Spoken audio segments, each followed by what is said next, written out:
अमृत वेला आश्रम खंडाला में सभिनी सिंधियुनि जो तहे दिल सां स्वागत आहे।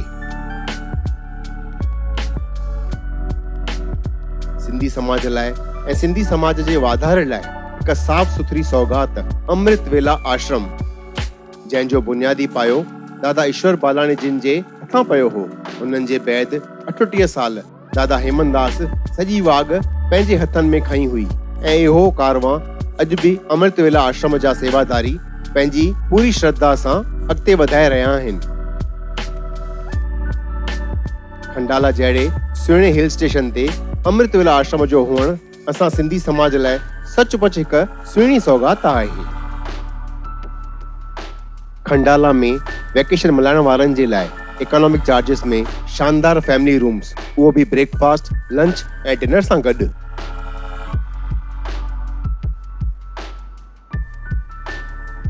बैडमिंटन, क्रिकेट ऐं table tennis area, fully equipped garden जितां तव्हां सनसेट पॉइंट जो नज़ारो भी एंजॉय करे सघंदा।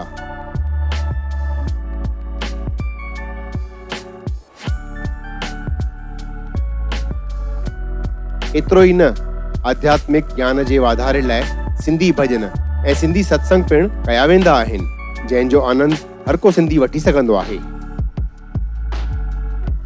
आखिर केर न चाहींदो अहिड़े सुहिणे आश्रम में अचण लाइ। हर को चाहींदो, जी हाँ दोस्तो, हर को सिंधी अचण चाहींदो अमृत वेला आश्रम में। अमृत वेला आश्रम खंडाला।